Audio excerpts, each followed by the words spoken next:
హిజ్కియాకు మరణకరమైన రోగం వచ్చింది. మరణకరమైన రోగం వస్తే ఆయన హాస్పిటల్కి వెళ్ళే స్థితి. ఆయన ఒక రాజు, ఆయనకి ఏమైనా లోటు ఉంటుందా? ఆయన ఒక వైద్యుని పిలిచి ఆ వైద్యం చేయించుకొని ఆ వైద్యాన్ని చేయించుకొని సరి చేసుకోగలిగిన స్తోమత ఉంది.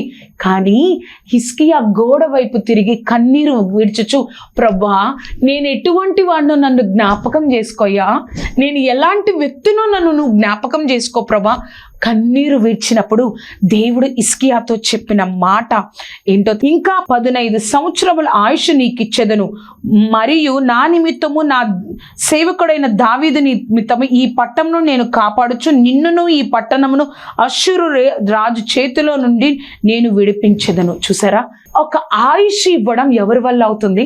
ఒక అడ్వాన్స్ టెక్నాలజీలో ఒక మనిషికి ఒక రోజు ఇవ్వాలంటే ఎవరి వల్ల అవుతుంది? అది దేవుడి వల్లే కదా.